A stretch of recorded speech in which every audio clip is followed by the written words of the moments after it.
Imagine it's the 16th century. The world is a patchwork of known lands and vast, terrifying unknowns. Spices like cinnamon and cloves are worth more than gold.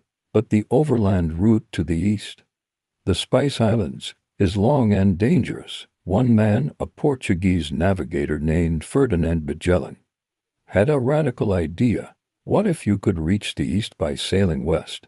Rejected by his own king, Magellan took his audacious plan to Spain's young King Charles V. The pitch was simple but bold. A westward route to the Spice Islands would shatter the Portuguese monopoly and make Spain the richest empire on earth. The king was convinced. He funded Magellan's expedition, providing 5 ships: the Trinidad, San Antonio, Concepcion, Victoria, and Santiago. Their mission: to sail into the unknown and find a passage through the newly discovered Americas. In August 1519, the fleet of 5 ships and over 270 men departed from Seville. As they sailed down the Guadalquivir River, the mood was a mix of excitement and trepidation. They were heading for the edge of the known world, chasing a horizon that no one had ever crossed before. The journey across the Atlantic was just the beginning. Their first major challenge came as they sailed south along the coast of South America, searching for the fabled strait. Winter hit them hard in Patagonia. The cold was brutal, supplies dwindled, and the endless search for a passage frayed the crew's nerves.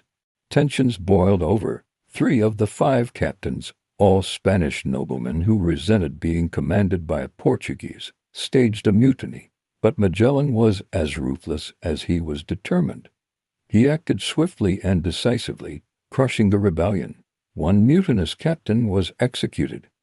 Another was left marooned on the desolate coast. The message was clear. There was no turning back. Finally, after months of searching, in October 1520, they found it: a treacherous, winding waterway at the tip of South America. For 38 days, they navigated the perilous 338-mile channel, battling fierce winds and unpredictable currents. The ship Santiago was wrecked in a storm, and the San Antonio deserted, turning back to Spain with a hold full of supplies. But Magellan pressed on. When his remaining 3 ships finally emerged from the strait, they were greeted by a vast, calm, and seemingly endless body of water.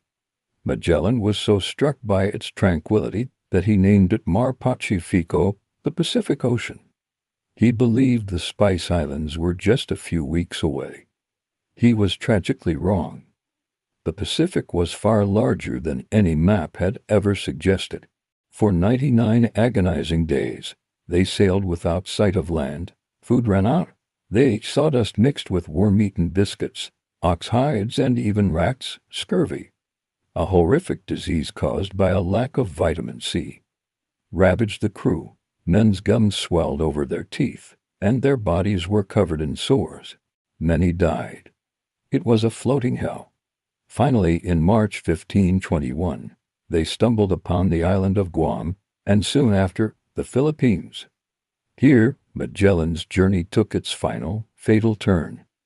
He became entangled in local politics, attempting to convert the natives to Christianity and secure their allegiance to Spain. On the island of Mactan, he led a small force against a local chieftain, Lapu-Lapu. Grossly underestimating his opponent, Magellan was overwhelmed and killed in the ensuing battle. The great navigator, who had braved the world's oceans, died on a sandy beach. Thousands of miles from home, with Magellan gone, the command fell to one Sebastian Elcano. The survivors, now reduced to just 2 ships, finally reached the Spice Islands, loaded their holds with precious clothes, and began the perilous journey home. The Concepcion was burned as they no longer had enough men to sail it. Now only the Victoria and the Trinidad remained. The Trinidad attempted to sail back across the Pacific but was captured by the Portuguese. The Victoria, under Elcano, continued west, braving the Indian Ocean and rounding Africa, constantly hiding from Portuguese patrols. On September 6, 1522, nearly 3 years after they had departed, A single battered ship, the Victoria, limped into a Spanish port. On board were just 18 starving, ghostly survivors of the original crew. But they had done it. They had completed the first circumnavigation of the Earth. Their incredible, brutal journey had shattered old maps, expanded the known world, and proved definitively that our planet is round. Magellan didn't live to see it, but his voyage forever changed our understanding of the world, a true testament to the human spirit's relentless quest to journey beyond the horizon. Thanks for watching, and if you enjoyed this journey through history, don't forget to like and subscribe for more.